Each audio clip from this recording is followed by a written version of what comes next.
তাকে দেখাই। আচ্ছা বলুন তো, জলসা মানে দিনের প্রচার, তাই না? দিনের প্রচার কি প্রচার নয়? দিনের প্রচার হচ্ছে কখন? রাতে। দিনের প্রচার হচ্ছে রাতে, মানে এটা একটা উল্টো। বক্তা আনছে, তা হ্যান্ডবিলে লেখা হচ্ছে নকল নূর মোহাম্মদ, নকল বদরুদ্দোজা নাদবি, নকল জার্জিস আনসারি, ও নকল ও অমুক ফাইজি। আরে বক্তাই যদি নকল হয়, ও অরিজিনাল কথা বলবে কি করে? বক্তাই যদি নকল হয়, তা ও সঠিক কথা বলবে কি করে? এটা তো একটা যুক্তিতেও কথা বলে, বলে না? অনেক হ্যান্ডবিলে লেখা হয় কি হয় না? হ্যাঁ, বলছে অমুক সাহেব চতুর্বেদী নকল জার্জিস আনসারি, নূর মোহাম্মদ নকল, বদরুদ্দোজা নাদবির কণ্ঠে। কেউ আবার লিখছে সাইদি, দেলোয়ার হোসেন সাইদি, মনে হচ্ছে ওর মার পেটের ভাই। কি বললাম বুঝলেন না? আমার বক্তব্য হচ্ছে, বক্তাই যদি নকল হয়, তার সত্য কথা হবে কি করে? হবে? হবে না। টোটালটাই উল্টো। সরকার বুঝতে পেরেছে। আজকের জলসার সুযোগ্য নির্বাচিত যোগ্যতম সভাপতি, আমন্ত্রিত ওলামায়ে কেরাম, বিজ্ঞাপিত অবিজ্ঞাপিত আজকের জলসার শ্রোতা বন্ধু ও অতিথি বৃন্দ, পর্দার আড়ালে বসে আছেন আমার মায়ের এবং বোনেরা, নারী পুরুষ, ধনী গরিব, চালক কৃষক মজুর নির্বিশেষে সকলকে জানাচ্ছি আন্তরিক শুভেচ্ছা, ভালোবাসা, প্রেম, মোবারকবাদ, ধন্যবাদ, সাধুবাদ, স্নেহাশিস যথাক্রমে শ্রেণীগতভাবে। আলহামদুলিল্লাহ, সন্ধ্যা থেকে নিয়ে এই পর্যন্ত আপনারা হাদিস এবং কোরআনের আলোকে অনেক কথা শুনেছেন, যেগুলো হাদিস এবং কোরআন দিয়ে আলোচনা হয়েছে।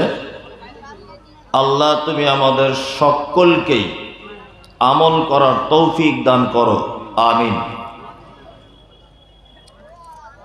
আমার আগে যিনি বক্তব্য রাখছিলেন, উনি সর্বপ্রথম যে আয়াত তেলাওয়াত করেছিলেন, আমি একই আয়াত তেলাওয়াত করেছি। আর এটাই হচ্ছে পবিত্র আল কোরআনের সব থেকে বড় মুজিজা বা বৈশিষ্ট্য, যে একই জিনিস ভিন্ন ব্যক্তি ভিন্ন রকম ভাবে বললে তার আলাদা স্বাদ পাওয়া যায়। উনি একরকম বলেছেন, একটা আলাদা স্বাদ আপনারা গ্রহণ করেছেন। আমিও এই আয়াতকেই কেন্দ্রবিন্দুতে রেখে কিছু কথা আলোচনা রাখবো ইনশাল্লাহ। তার আগে আপনাদের কাছে আমি ক্ষমা প্রার্থী, আমাকে ক্ষমা করবেন। স্টেজে উঠে বসেছি, একজন আমাকে কাগজে লিখে পাঠিয়েছেন যে দয়া করে আপনি একটু সুর করে বক্তব্য রাখবেন। এখন সত্যি কথা বলতে, আমি আগে প্রচুর সুর করেছি, এখন করি না। কেন করি না? এর দুই তিনটে কারণ। সুর করা যে হারাম, এ ফতোয়া দেওয়ার মতো মৌলভী সাহেব আমি নয়। শায়েখরা বসে আছেন, ওনারা ফতোয়া দিতে পারবেন। আমি বক্তা, আমি বড় বিশাল যোগ্যতা সম্পূর্ণ আলেম নয়। ওই গ্রামের ফটিকের মতো কুয়াক ডাক্তার আর কি। পেটের যন্ত্রণা, সর্দি কাশি, পাতলা পায়খানা হলে ওষুধ দিতে পারবো। মেলা বড় রোগ হলে তখন শায়েখদের কাছে যেতে হবে, ওনারা অপারেশন করে দেবেন রুগীকে ধরে। সুর দিয়ে বক্তব্য না দেওয়ার কারণ সর্বপ্রথম বলে রাখছি, সেটা হচ্ছে এই যে বৈজ্ঞানিক একটা তথ্য আছে যে মানুষের মাথাতে অনেক সেল আছে।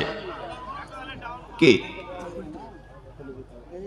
8327 বৈজ্ঞানিক পদ্ধতি যে মানুষের মাথাতে অনেক রকমের সেল আছে। সেল,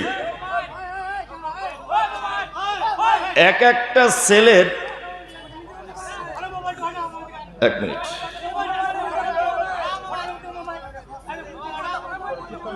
আচ্ছা আমি বলে দিচ্ছি, দাঁড়ান, এক মিনিট, দাঁড়ান দাঁড়ান দাঁড়ান। এই তোমরা এত উঁচুই বা করলে কেন? আচ্ছা আমি বলে দিচ্ছি বাপ, দাঁড়ান দাঁড়ান, বলছি দাঁড়ান, সবাই মিলে বললে হবে না?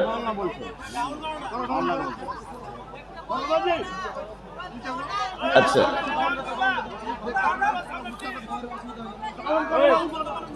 এই সবাই মিলে বলছেন বলে ওরা শুনছে না। ব্যাপার হচ্ছে, দাঁড়ান আমি ডাউন করাচ্ছি এখন। বাপজি কই? বলছি দাঁড়ান। আচ্ছা আচ্ছা, এই যারা অনেক উঁচু করেছো একটু সবাই নিচু করো। নিচু করো না তো সব ক্যামেরা বন্ধ হয়ে যাবে। নিচু করো, একটু সবাই নিচু করো। সবাই একটু করো, সবাই একটু করো। এই কথা কেন শুনছো না? চলো সবাই করো, সবাই একটু নিচু করো। পরিস্থিতি বুঝে কাজ করতে হবে। সবাই যখন অবজেকশন করছে একটু নিচু করো তোমরা। এইগুলো মুক্তার নিচু করো। দাঁড়ান, আমি ওরা করছে তো, দাঁড়ান। তাহলে আপনারা বলা মানে আবার বোকামি হচ্ছে। বসেন।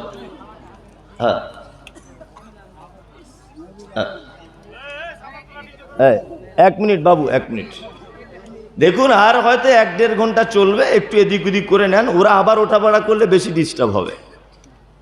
সবাই যদি আবার ওঠে একটু বেশি ডিস্টার্ব হয়ে যাবে, একটু ম্যানেজ করে নেন। যাই হোক, প্রতিটা মানুষের মাথাতে অনেক ধরনের সেল থাকে। তার মধ্যে একটা সেল আছে মেমরি সেল। এই সেলের কাজ হচ্ছে কথাকে ক্যাচ করা, রেকর্ডিং করা। বিজ্ঞান বলছে যে একটা মানুষের একটা কথা বলার পরে দ্বিতীয় একটা কথা তার মেমরি সেলে ক্যাচ করার জন্য 3 থেকে 5 সেকেন্ড টাইম দিতে হয়। 3 থেকে 5 সেকেন্ড টাইম দিতে হয়। টাইম না দিলে ওর মেমরি সেলে কিছু কথা আছে বাদ পড়ে যাবে, ও ক্যাচ করতে পারবে না। আমি এই দিকটা লক্ষ্য রাখি। আর একটা কথা হচ্ছে যে এখন আপনাকে এটা ধরে নিতে হবে যে মমতাজুল ইসলাম হচ্ছে আমার শিক্ষক। আমি 1 ঘন্টা 1.5 ঘন্টা যতক্ষণ মমতাজুল ইসলামের সামনে বসে থাকব, কিছু কথা এই লোকটার কাছ থেকে শিখব, এই উদ্দেশ্য আছে না নেই? আছে। তাহলে এটা একটা কিন্তু স্কুল, এটা শুধু জলসা না, এটা একটা স্কুল।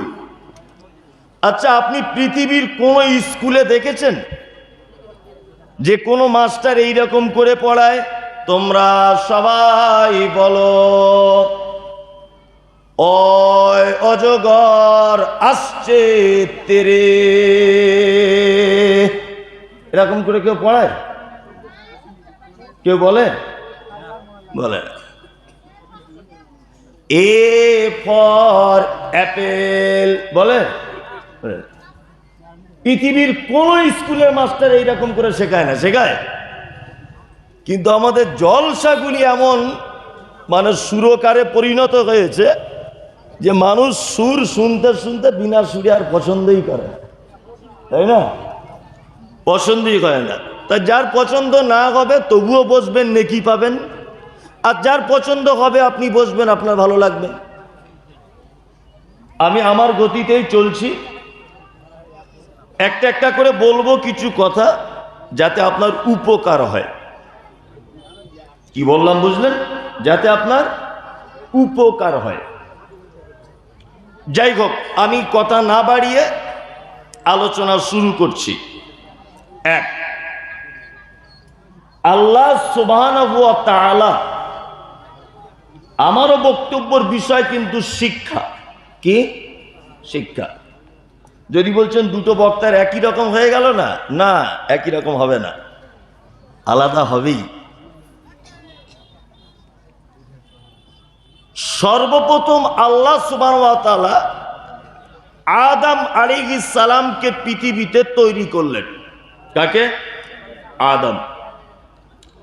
আদম আলাইহিস সালাম পৃথিবীতে আসার পরে আল্লাহ সুবহানাহু ওয়া তাআলা বলছেন, ওয়া আল্লামা আদামাল আসমাআ কুল্লাহা সুম্মা আরাদাহুম আলাল মালাইকাতি ফাকালা আম্বিউনি বিআসমাই হাউলাই ইন কুনতুম সাদিকিন।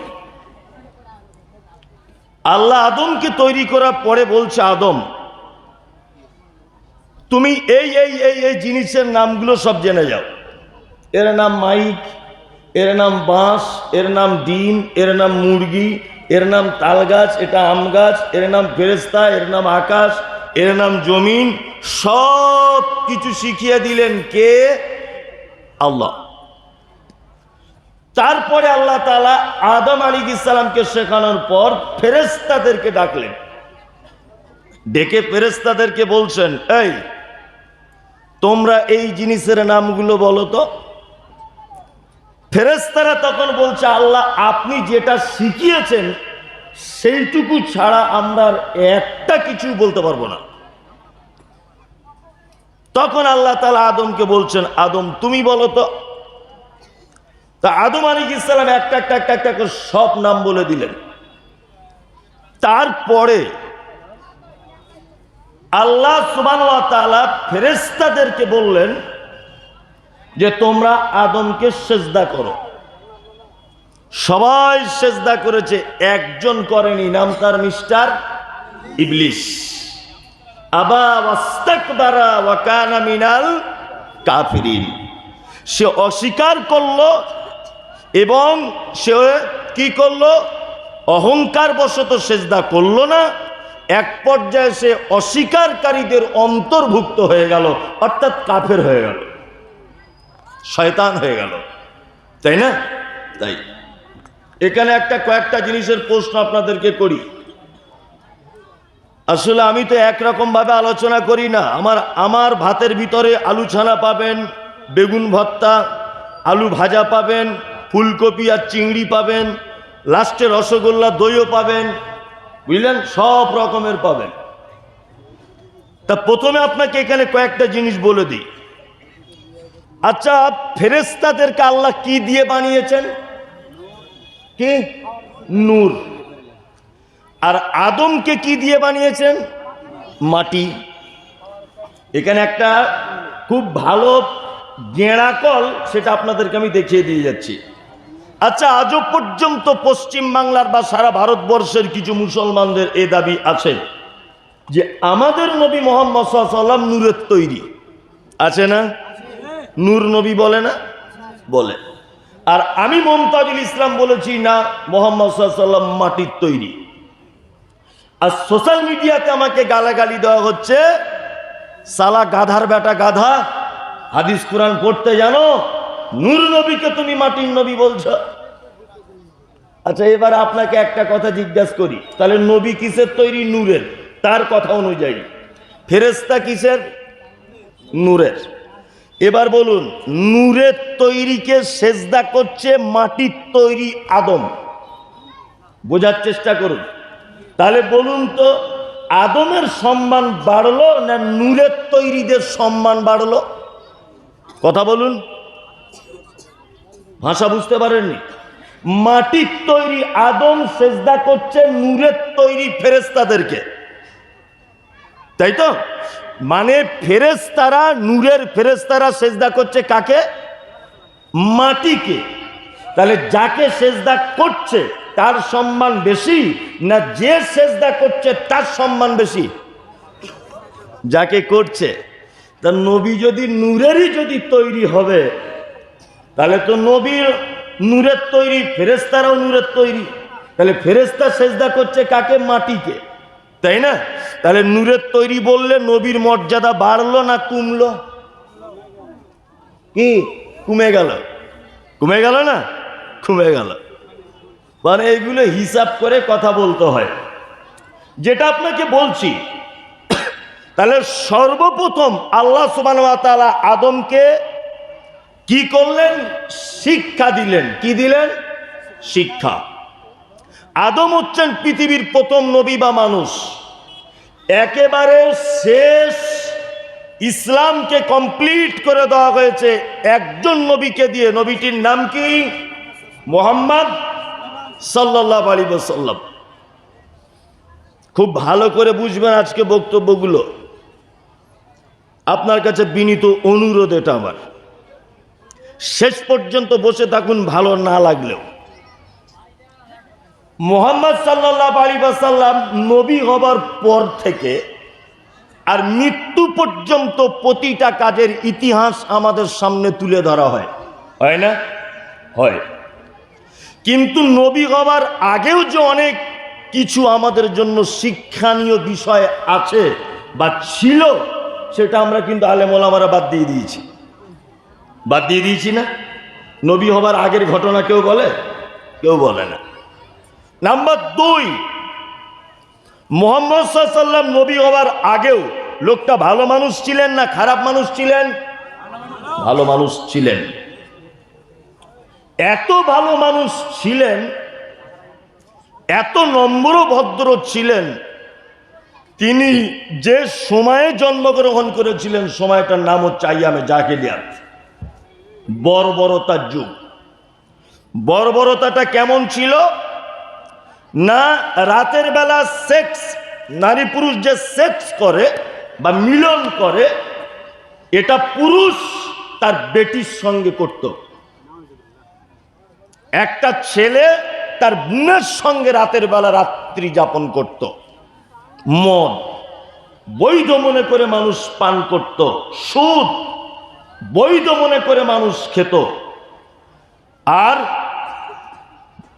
যত রকমের অশ্লীলতা অপকর্ম তখনকার সমাজে হতো। হযরত মুহাম্মদ সাল্লাল্লাহু আলাইহি ওয়াসাল্লাম এই অপকর্ম থেকে টেনে এনে মানুষকে আলোর দিকে আনার জন্য একটা সংগঠন তৈরি করেছিলেন, তার নাম হিলফুল ফুজুল। জানা আছে? হিলফুল ফুজুল সংগঠন করেছিলেন। এই সংগঠনের কাদেরকে নিয়ে করেছিলেন? না, যুবকদেরকে নিয়ে করেছিলেন। যুবকদেরকে নিয়ে সংগঠন করেছিলেন অন্যায়কে আটকাবার জন্য। 2, এর মাঝে ফাঁকে আল্লাহ নবী সাল্লাল্লাহু আলাইহি ওয়াসাল্লাম জাবালে নূর বলে একটা পাহাড়, মক্কা থেকে 7 কিলোমিটার দূরে জাবালে নূর, এই জাবালে নূর পাহাড়ের উপরে একটা গুহা ছিল, তার নাম হীরা। মাঝে মধ্যে এই হীরা নামক গুহাতে গিয়ে তিনি আল্লাহর ধ্যানে মগ্ন থাকতেন। সংগঠনের নাম কি ছিল? হিলফুল ফুজুল। কাদেরকে নিয়ে করেছিলেন? যুবকদেরকে নিয়ে, তাই তো? আল্লাহ নবী সাল্লাল্লাহু আলাইহি ওয়াসাল্লাম গারে হীরাতে আছেন, জিবরিল আমিন এসে বলছেন, মুহাম্মদ সাল্লাল্লাহু আলাইহি ওয়াসাল্লাম আপনি পড়ুন। বলছে আমি পড়তে জানি না। আবার চেপে ধরলেন দ্বিতীয়বার সিনার সঙ্গে, পড়ুন। পড়তে জানি না। তৃতীয়বার সিনার সঙ্গে জিবরিল আমিন চেপে ধরলেন, পড়ুন। তখন আল্লাহ নবী সাল্লাল্লাহু আলাইহি ওয়াসাল্লাম বলছেন, ইকরা।